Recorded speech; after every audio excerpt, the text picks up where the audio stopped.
Fala galera, beleza? Sejam bem-vindos a mais um vídeo no canal. Agradecer a todo mundo aí que está assistindo os vídeos, o canal está crescendo muito, fico feliz demais. Se você não é inscrito, se inscreve aí. E sem mais enrolação, bora lá pra tela, bora dar uma olhada no melhor fundo de tijolo que a gente tem para investir hoje. E não é novidade nenhuma, né? É o HGLG11. Então, estou aqui com o relatório dele de novembro, a gente dá uma olhada e ver se tem algum ponto de atenção, alguma coisa que a gente tem que ficar de olho. Então, bora lá. Esse fundo de logística de 3,4 bilhões de patrimônio, tem seus 300 mil cotistas, a vacânciazinha de 7,9%. Ele está sendo negociado hoje com um prêmiozinho de 8% em relação ao valor patrimonial dele, que subiu, por sinal, nós vamos falar mais sobre isso. E ele está pagando aí seus 8,3% ao ano. Rendimento muito bom para um fundo desse. Então, assim, bora lá dar uma olhada aqui nos comentários do gestor, ver o que ele trouxe para a gente esse mês. Então, ele traz aqui, ó, a receita total do mês foi de R$ 1,15, o resultado que ele deu para o cotista líquido R$ 1,01. E ele vem falar um pouco de onde veio esse dinheiro. Teve uma terceira parcela que eles receberam de uma venda de um terreno, um valor de 5 milhões, que dá aí 11 centavos por cota. Recebimento de aluguéis em atraso, que dá um valor aí de 22 centavos por cota. E aí ele fala aqui, ó, um ponto interessante, uma das principais locatárias dele, a Volkswagen, pediu a troca do GPM para o IPCA e o fundo acatou. Isso nada muito absurdo, isso já era meio que previsto que iria acontecer. Todo fundo que tem essa exposição a IGPM vai acabar vendo isso acontecer. Então, assim, nada alarmante, é algo que vai acontecer cada vez mais. Então, ele trouxe aqui a reavaliação dos imóveis anual que ele fez, que aumentou aí o patrimonial em praticamente 1%. Tá aqui o patrimonial, já falei, ó, 147,50. E agora ele faz essa compra desse imóvel que ele chama Cone G04. E aí ele traz aqui como que foi feita a estruturação da compra. Então, falar de forma rápida, ele comprou 70% desse terreno. E aí tem lá, ele pagou 30 milhões que paga em 4 tranches. Quando ele fala tranche, você pode entender como parcela. É o nome chique que eles usam aí para falar, em vez de falar parcela. Eles pagaram uma de 16 milhões, uma de 5 conforme a evolução da obra para novembro, outra de 5 conforme a evolução da obra para dezembro, e uma parcela final quando acabar a obra, que está prevista para janeiro de 22.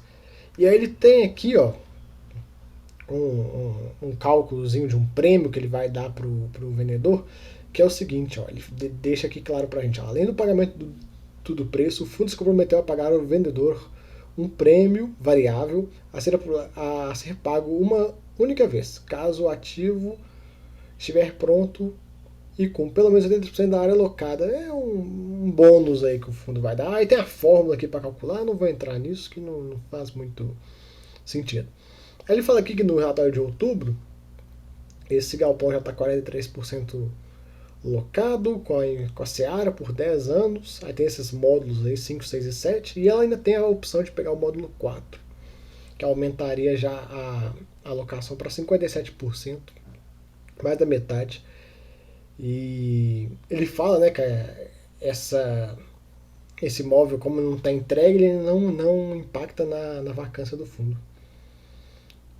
Enquanto não tiver aí essas locações, ele trouxe aqui nesse último parágrafo, o vendedor vai pagar ao fundo um RMG, bem a grosso modo, um RMG aí, com uma taxazinha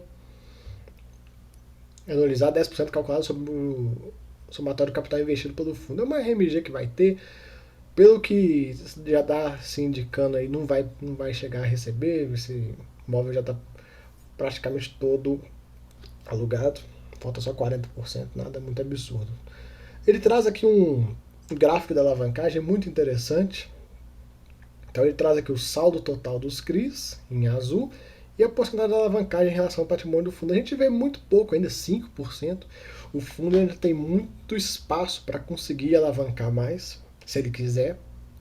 Lembrando que é o que a gente sempre fala aqui nos vídeos, até os seus 30% aí dá para levar. Lembrando, se for 30% e que o contrato é atípico. Nada de alavancagem de contrato típico, porque traz um risco desnecessário. Então ele traz aqui como que a alavancagem vai caminhando conforme o tempo vai passando.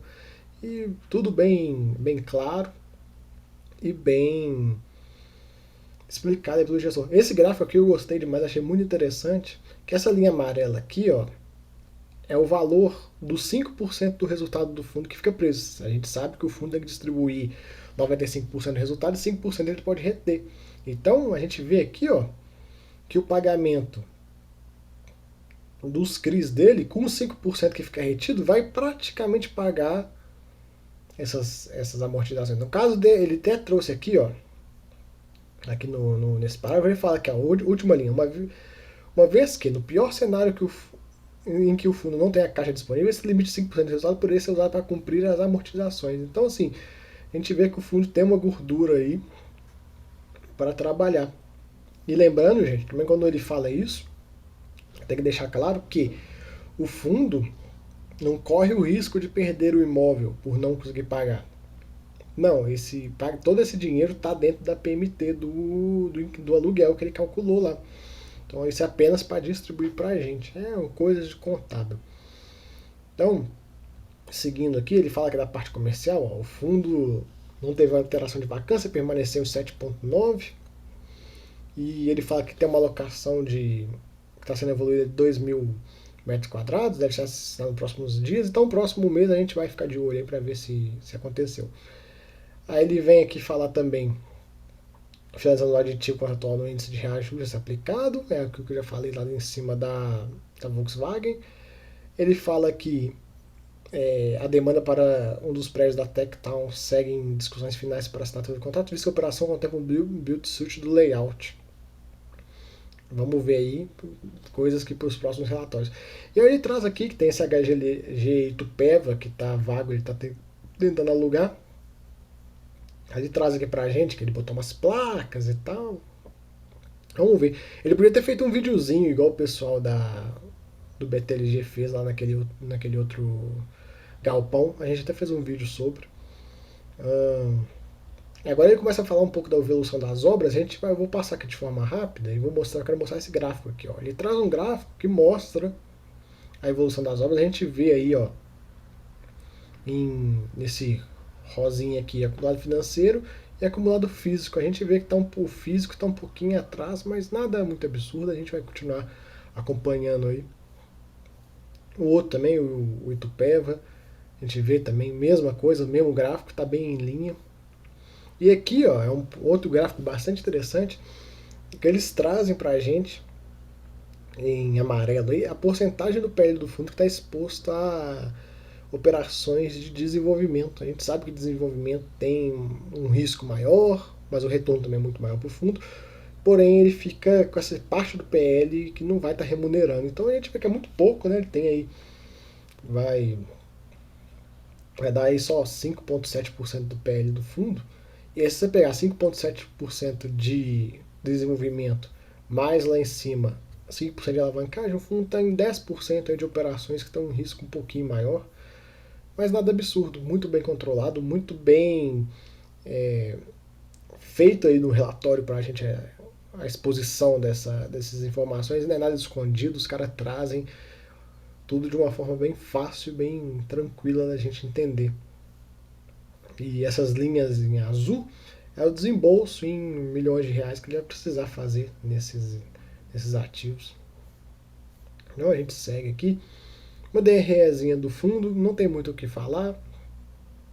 Tudo aí nos conformes, nada muito fora do comum. Um negócio que eu quero falar é isso aqui, ó, em relação a esses DREs e receita de locação, que ele tem uma vacância aqui que representa aí 1 milhão de reais, então o fundo ainda tem um espaço para pagar um pouco mais. E tem um pouquinho em carência aqui, ó, 900 mil, desculpa. Aí juntando 900 mil mais 1,2, ela tem aí 2 milhões e pouco, que dá um pouquinho, quase um pouco mais de 10% dessa receita que ele tem aqui. Ele pagou aí pra gente 18 milhões, ó. Então ainda tem um acréscimo aí bem considerável. Então, seguindo aqui, ele traz um resultado do fundo, explicando o que aconteceu, um pouquinho da rentabilidade. A gente vê aí, desde o início, é um fundo que entregou bastante. O cara que entrou na IPO desse fundo tá se dando super bem. Quantidade de cotistas, muita gente, 300 mil cotistas, os maiores fundos que tem aí. A gente viu que tem uma pequena diminuição aqui, muita gente voltando para a renda fixa, né? E agora eu quero trazer para vocês, ó, a composição do patrimônio dele. Ele tem 2,5 bi em imóveis, 355 milhões em FII, 92 milhões em CRI, 400 milhões em renda fixa, 11 em outros e 41 parcelas a receber e 179 em aquisições. Aí, como eu sempre gosto de trazer para vocês e mostrar, ó, tá aqui os fundos dele, que ele tem. Vou deixar todos aí para vocês verem. E os valores. Não vou comentar muito porque não tem nenhum fundo assim que a gente tem que criticar, assim, são todos fundos relativamente bons. Tem um ou outro aí meio, né, tipo XPIN, não é muito interessante.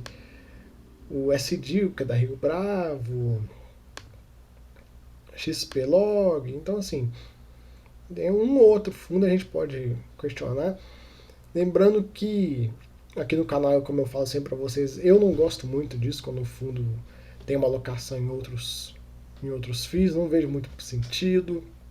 Esse dinheiro às vezes poderia estar remunerando de melhor forma. Agora, quando eu vejo ele aqui comprando CRIs, igual ele comprou aqui, ó, já acho mais interessante do que FII.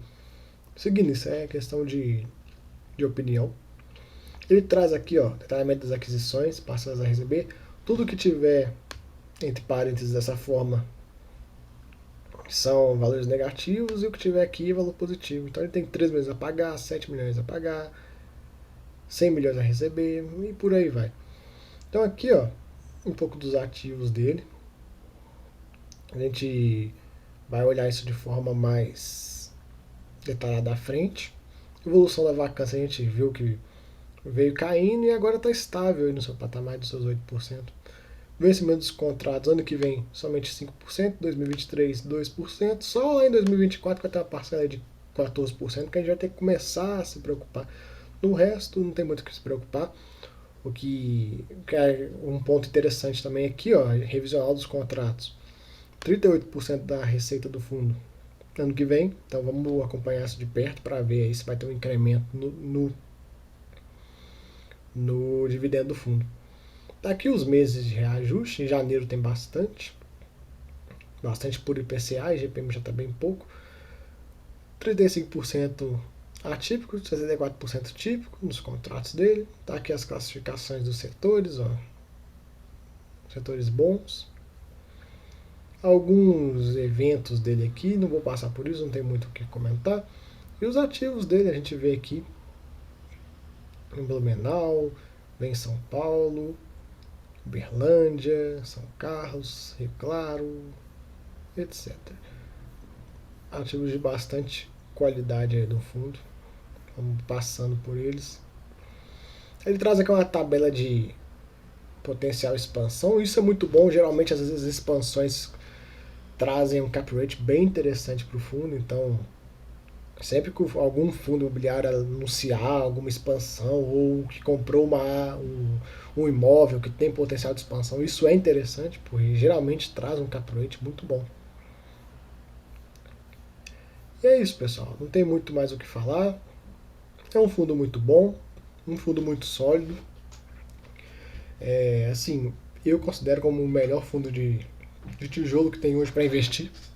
Não tem muito fundo aí que chega no mesmo patamar que ele. O pessoal da HGLG, da CSHG é outro nível, eles vêm fazendo um baita trabalho e tem um histórico, tem anos que eles fazem esse baita trabalho e não tem o que questionar. É uma outra coisinha que, igual eu falei dos fundos imobiliários que ele tem, mas isso é tudo questão de opinião. Tem gente que gosta e não se incomoda. Então, fica aí o vídeo. Espero que vocês tenham gostado. Não se esqueça de se inscrever no canal e entrar no grupo do Telegram. Tá na descrição aí o link. E deixa nos comentários o que você acha desse fundo. Ele ainda tá um pouquinho caro, mas agora tá tudo caindo. Quem sabe ele chega no patrimonial aí. E aí vai ficar bom pra caramba pra comprar. Quem sabe? Eu acho, salvo engano aqui, é o único fundo que ainda está se mantendo. A gente vê todos os fundos aí chegando no patrimonial, até mesmo o Iridium chegou. Então vamos ver. A HGLG é o que tá segurando. Espero que ele chegue aí no patrimonial em breve. Fechou, galera? Obrigado a todo mundo que assistiu. Fui!